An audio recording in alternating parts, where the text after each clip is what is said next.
అందరికీ నమస్కారం. నేను మీ కేఎస్ ప్రసాద్. ఇవాళ రెండు రాష్ట్రాల్లోనూ కొన్ని పరిణామాల్ని మనం నిశ్చితంగా గమనించగలిగితే, ఇక్కడ తెలంగాణలో అల్లు అర్జున్ గారిది, అక్కడ నిన్న కలెక్టర్ల సదస్సులో ఒక ప్లేట్ మీల్ 3,200 గాను, అట్లాగే అప్పుల ఊబిలో ఉన్న రాష్ట్రం గురించి and moreover Pawan Kalyan గారు మన్యం ప్రాంత పర్యటనలో కొన్ని సారాంశాలు, వీటి గురించి మనం ప్రజలకు కొంచెం చెప్పే కార్యక్రమంలో మొదటగా ఇక్కడ ఈ తెలంగాణ పరిణామాలను కనుక నిశ్చితంగా గమనించగలిగితే, లాస్ట్ డే ఆఫ్ అసెంబ్లీలో రేవంత్ రెడ్డి గారు ఓవైసీ గారు అడిగిన ప్రశ్నకి సమాధానంగా ఇవాళ, తర్వాత దానికి సాయంత్రం ప్రతిస్పందిస్తూ ఒక అనర్గళమైన చర్చ దగ్గర గంట సేపు పైచిలుక చర్చ జరిగిన అసెంబ్లీలో సాయంత్రం అత్యుత్సాహం చూపించిన అల్లు అర్జున్ ఒక ప్రెస్ మీట్ పెట్టాడు గంటన్నర లేటుగా. మనం కొన్ని పరిస్థితులు, కొన్ని పరిణామాలు, కొన్ని స్థితిగతులు వాస్తవానికి దగ్గరగా ఉన్నావా దూరంగా ఉన్నావా అనేది మనం ఏహపరాలు మర్చిపోతే ఎలా ఉంటుందన్న దానికి నిన్న దాకా జరిగిన పరిణామాలను ఒకసారి గమనిద్దాం. ఎందుకంటే ఏదో యాజ్ ఇఫ్ అచ్చాని పచ్చపోసం నేను, నన్ను మించినోడు లేడు, సినిమాలో హీరోలు కాబట్టి పోలీస్ స్టేషన్లో అంతూ ఉంటాం, పోలీస్ స్టేషన్లో ఎస్ఏన్ అంటాం, ఈ టైప్లో ఊహించుకుంటూ కొన్ని పరిణామాలు చేస్తే నిజమైన పోలీసు ప్రతిస్పందన ఎలా ఉందంటే, తోలు తీయడానికి కూడా వెనకాడడం అని చెప్పిన గౌరవ ఏసీపీ గారిని చూస్తే ద ఫస్ట్ టైం నాకు, మామూలుగానే నేను వ్యవస్థలను చాలా ఎక్కువ గౌరవిస్తా, అందులో పోలీస్ వ్యవస్థ అంటే నాకు అపారమైన నమ్మకం. ఇక్కడ ఫస్ట్ టైం ఒక సిచ్యువేషన్ని ప్రజాస్వామ్యంలో ప్రజలు ఎన్నుకున్న ఒక ముఖ్యమంత్రి గారే నిజమైన హీరో, నిజమైన పోలీసే నిజమైన హీరో అని ఇంకొకసారి ప్రజలకి అర్థమయ్యే భాషలో నేను ఫస్ట్ టైం పోలీస్ వ్యవస్థ ఫుడ్ డౌన్ చేసింది. ఎందుకంటే ఇదే యాక్సిడెంట్ జరిగినప్పుడు నెక్స్ట్ డే వెళ్ళి కలవడానికి లీగల్ టీం వద్దని చెప్పినందుకు జవహర్బాబు పంపించాం, బన్నీ వాసిని పంపించాం అని పొగుడి కబుర్లు చెప్తున్నా అల్లు అర్జున్ చూస్తే నాకు నవ్వాలో ఏడవాలో అర్థం అవ్వలేదు.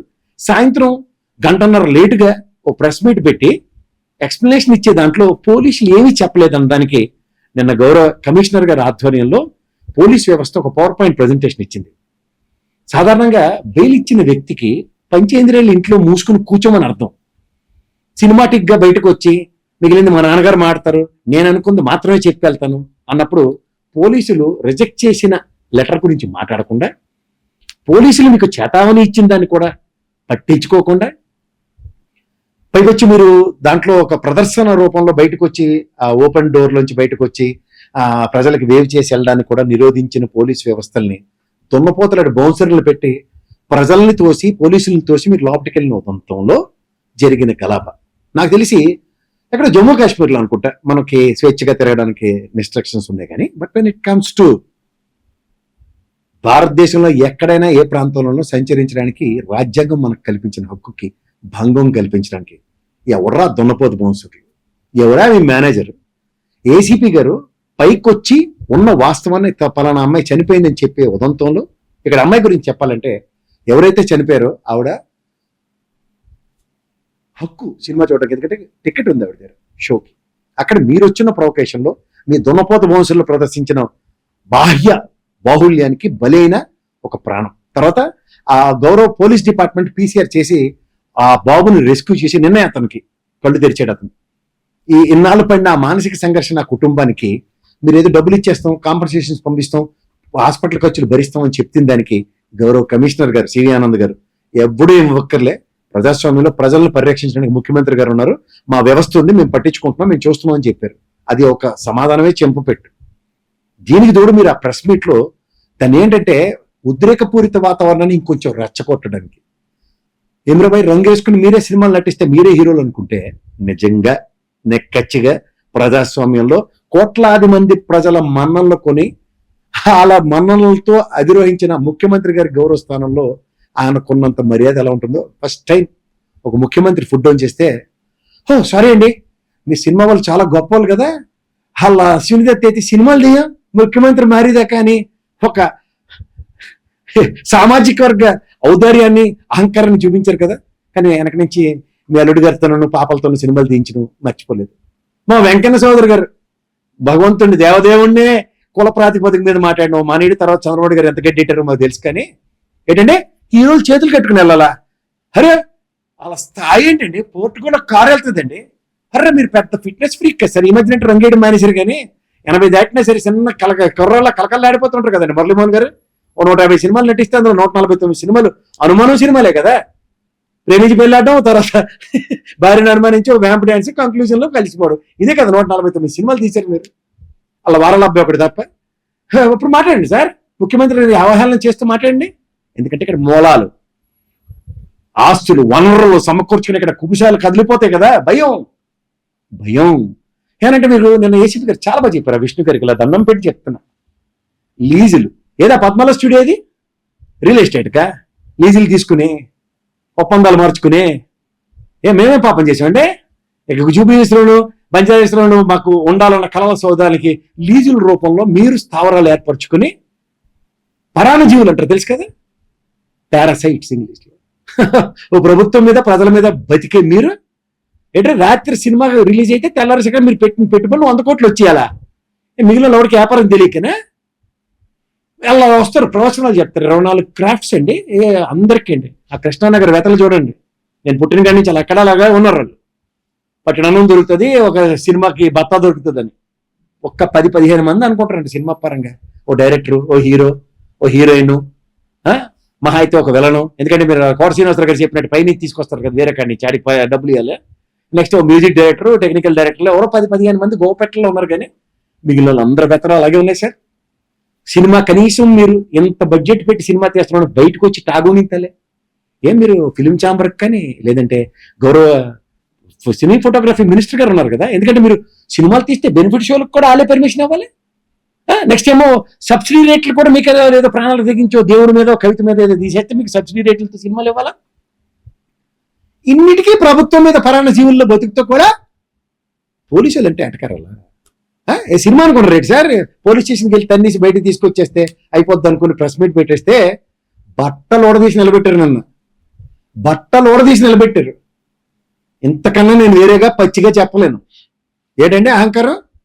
నాకు ఇన్ఫర్మేషన్ లేదా? డీసీపీ గారు ఫస్ట్ ఏసీపీ గారు మీ దగ్గరికి వచ్చి మాట్లాడితే మీ మేనేజరు అండ్ అబ్బా దొన్నపోతాడు బౌన్సరు ఏటైనా మాకు చెప్పి మేము చెప్తామని చెప్పారట ఆయనకి.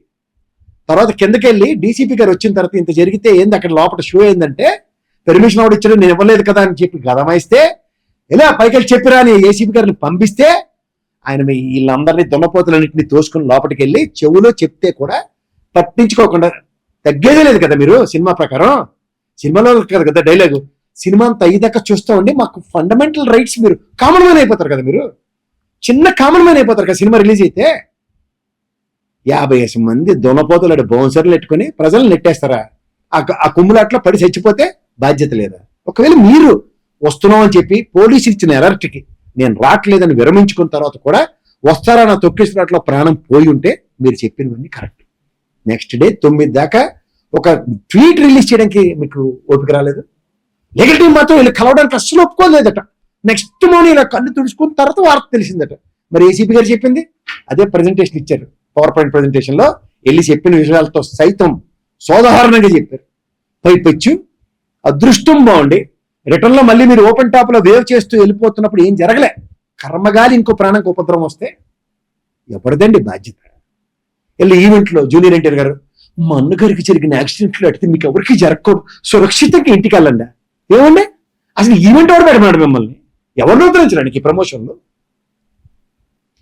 100 కోట్లు అవుతాడు. గ్రీన్ మ్యాట్ పెడతారండి వెనకాతల, పులి వచ్చేస్తే చెవులోంచి వీళ్ళేమో 100 మందిని సెదగొట్టేస్తారు.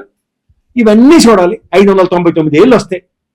ఈ సినిమా డైలాగ్ ఎలా ఉంటుంది తెలుసా సార్? స్క్రిప్ట్ రాస్తారు, నేను ఒక సెంటెన్స్, నీతో ఇంకో సెంటెన్స్, యుద్ధానికి రెడీ అన్నది 3వ సెంటెన్స్. ఇది చెప్తారు వాళ్ళు ఎలా తెలుసా? నేను నీతో యుద్ధానికి రెడీ. మనం ఏమనుకుంటాం, అమ్మ బాబోయ్ వీళ్ళకి ఎంత భాష పట్టుందో, వీళ్ళు ఎంత తిరగబెట్టేస్తారో అనుకుంటాం. తీరా చేసి కాగితాలు రాసిస్తే చూస్తున్నాం కదా సార్, సభలు సమావేశాల్లో మాట్లాడుతుంది నోరు తిరక్క. ఒకరికేమో నాన్నగారు జ్ఞాపకం వస్తారు, ఇంకొకరికేమో మాటల మధ్యలో పద్యాలు జ్ఞాపకం వస్తే ఇంకా పదాలు మరి సెంటెన్స్లు ఈ కూర్పులు వాళ్ళ వల్ల కానే కాదు. అంచేత వీళ్ళు సినిమా ఉన్నచ్చం రంగేసుకుని ఇంట్లో ఏసీ రూమ్ నుంచి బయటికి రారు, బయటకు రాగానే కారవాన్ని ఎక్కుతారు. ఏదో ఆ ఫ్రేమ్లో 4 చెవుల నుంచి ఆకాశం నుంచి చెవులు పూలు పెట్టి మనకి గ్రీన్ మ్యాట్లో వీళ్ళు చెప్పే పెట్టకదరు 100 కోట్లు ఏంటి 500 కోట్లే. ఇది వ్యక్తిగతంగా ఎవరైనా సరే ఒక నెలల పడి పని చేస్తే ఒక పే స్లిప్ ఇస్తారు, మొత్తం మన దగ్గర ట్యాక్స్ ఎంత ఎత్తేసారు, సంవత్సరం ఆఖరిన ఆ డబ్బులు ట్యాక్స్ కట్టి ఫామ్ 16 మనకి ఇస్తారు.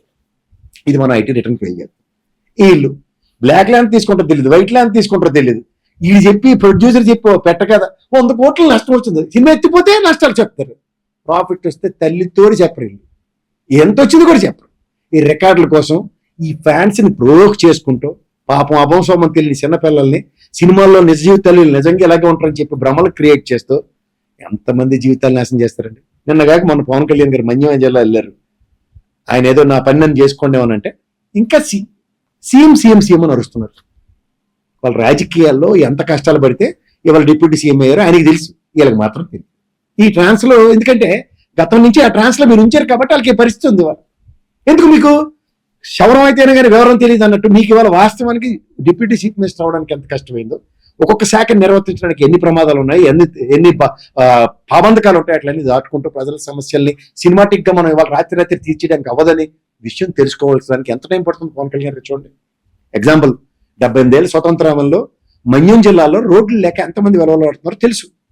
దానికి ఒక ప్రాతిపదిక మీద ఇవాళ ఒక ప్రపోజల్ తీసుకెళ్ళడానికి ఎన్ని ఆటంకాలను ఎదుర్కొని దాటుకుని వెళ్ళాలో ఆ కార్యాచరణ అయినప్పటికీ ఎంత టైం పడుతుందో పవన్ కళ్యాణ్ గారికి ఇవాళ ఒక మంత్రి స్థాయి వచ్చిన తర్వాత తెలిసింది. దీన్ని తెలియక మునుపు ఎవరిని పడితే ఆయన ఆడిపోసుకోవడమే కదా. ఎందుకంటే వైజాగ్ షిప్పులు ఇవన్నీ మనకు తెలుసు కదా. అరే డ్రగ్స్ వచ్చి జగన్మోహన్ రెడ్డి భ్రష్టు పెట్టించారు, ప్రపంచం తెరబడిపోయిందని చెప్పడం సులువు కదా. కానీ ఇదే సిబిఐ కట్టొచ్చడి చెప్పింది కదా అందులో డ్రగ్స్ లేవని. ఇప్పుడు ఎవరికి సమాధానం చెప్పాలి? ప్రజాప్రభుత్వ స్థాపన అయిపోయింది కదా, ఇప్పుడు డ్రగ్స్ లేవని విషయం కూడా మీ ప్రభుత్వం అయినా మీరే చెప్పాలి. సో ఇలాంటివన్నీ ఎప్పుడవుతాయంటే రాజకీయ క్షేత్రంలో రాజకీయ పరంగా మనం ఎదుర్కొంటున్న ఒడిదుడుకుల్ని దాటుకుంటూ ముందుకెళ్ళినప్పుడే అర్థమవుతుంది. అంచేత ఇవాళ సినిమాటిక్ గా మనం ఏదో నటించేద్దాం, ఎవరెవరో వచ్చేస్తారు, సంఘీభావాలు ప్రకటిస్తారు, జగపతి బాబు వెళ్ళాడు, బన్నీవాసు వెళ్ళాడు, కుటుంబానికి ఇస్తారంటే ఈడ్చి కొట్టిన కమిషనర్ గారిని చూడండి ఒకసారి. ప్రజలకు ఆల్రెడీ సమాధానం వచ్చేసింది. సో ఇలాంటి తర్వాత మళ్ళీ మీరు ఓవర్ యాక్షన్ చేద్దాం, ప్రెస్ మీట్ పెడదాం, ఇదే పోలీస్ వ్యవస్థను అబాస్పాలు చేద్దాం అంటే మీరు బెనిఫిట్ షోల దగ్గర నుంచి ఈ రోజు దాకా అందాకెందుకు నిన్న జేఏసీ వాళ్ళు వచ్చి మీ ఇంటికి అటాక్ చేస్తే కూడా మళ్ళీ పరిరక్షించింది కూడా పోలీస్ డిపార్ట్మెంట్. ఇవాళ వాళ్ళందరినీ అరెస్ట్ చేశారు, మళ్ళీ గౌరవనీయమైన పోలీస్ డిపార్ట్మెంట్. సో ఇవన్నీ దృష్టిలో పెట్టుకుని వ్యవస్థలో మనం ఉన్నప్పుడు వ్యవస్థ మనకి ఏ విధమైన ప్రొటెక్షన్స్ ఇస్తున్నాయో చూసుకుని దానికి అనుగుణంగా నడుచుకోవడం మర్యాద. అంతేగాని సినిమాల్లో మనం ఎగిరెగిరి తంతం, అలాంటి తంతం, వెళ్ళిందంతం, పోలీసు తంతం అని చెప్తే సినిమాలకే పరిమితం చేసుకోండి. పోలీస్ వ్యవస్థ చాలా చాలా చాలా పటిష్టమైంది, చాలా గౌరవప్రదమైంది. ఎన్నాళ్ళు మనం గర్వంగా ధైర్యంగా బతుకుతున్నాం, ఏమీ లేకుండా తిరగలుగుతున్నాం అనుకుంటే అది గౌరవ పోలీస్ డిపార్ట్మెంట్కి ఇస్తున్న రక్షణ. దానికి మనం తిరిగి రెసిప్రోకేట్గా గౌరవం ఇవ్వడమే తప్ప మన దగ్గర నుంచి ఏం ఆశించరు. ఏదో వ్యవస్థలో ఒకడు ఎవడో ఉంటాడు, పనికిమాలను పనిచేసాడని చెప్పి మొత్తం వ్యవస్థను ఆపాదించి మాట్లాడడం మాత్రం it is not acceptable. And more over నిన్న వాళ్ళు పిన్ టు పిన్ ఇచ్చిన పవర్ పాయింట్ ప్రెజెంటేషన్స్ లో యాక్యురసీ అన్నది పిన్ పాయింట్స్ బయటికి బహిర్గతమైన తర్వాత ఇప్పటికైనా స్వచ్ఛందంగా క్షమాపణలు చెప్తూ బాధ్యత వహిస్తూ సమాజ హితంగా నడుచుకోవడం మర్యాద. ఆంధ్రప్రదేశ్కి వస్తే ఇవాళ మన కలెక్టర్స్ కాన్క్లేవ్ అయింది. కలెక్టర్స్ కాన్క్లేవ్లో గౌరవ ముఖ్యమంత్రులు, తర్వాత ఉప ముఖ్యమంత్రి గారు, మొత్తం క్యాబినెట్, 26 జిల్లాల ఎస్పీలు, ఐఏఎస్ కలెక్టర్ గారు, తర్వాత సంబంధిత గణం అంటే వాళ్ళ గన్మెన్లు మొత్తం అందరూ కలిపి దగ్గర 1200 పీపుల్ 2 days గ్యాదరింగ్ అనుకుందాం.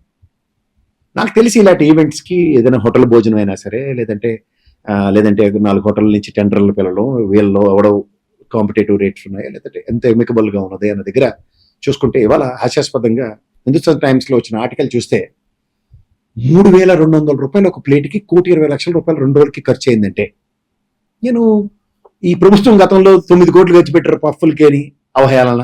అండ్ ఈ లెక్కను చూసుకుంటే 2 రోజులకే 1,20,00,000 అంటే మీరు 5 సంవత్సరాలు ఇంకా ఉన్న దగ్గర అగ్రిగేట్ నెలకో కలెక్టర్ కాన్క్లేవ్ పెట్టిన ఎన్ని కోట్లు దాటేస్తారో నాకైతే అర్థం కాక ఖర్చు.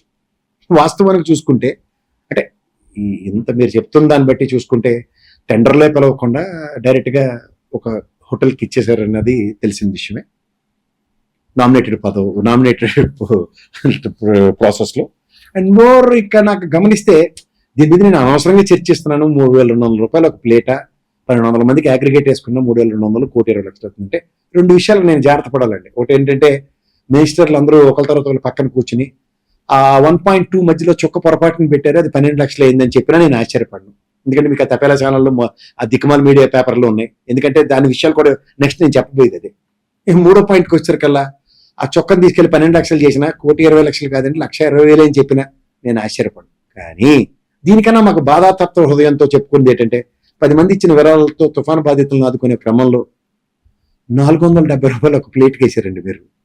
అది గమనించుకోగలిగితే ఇది 1,20,00,000 రూపాయలు ఎంతవరకు సమంజసం, దాని కరెక్షన్స్ మీరు ఏమిస్తారో దాన్ని బట్టి మేము మళ్ళీ విశ్లేషించుకుంటాం సార్, మాకేం మొహమాటం లేదు.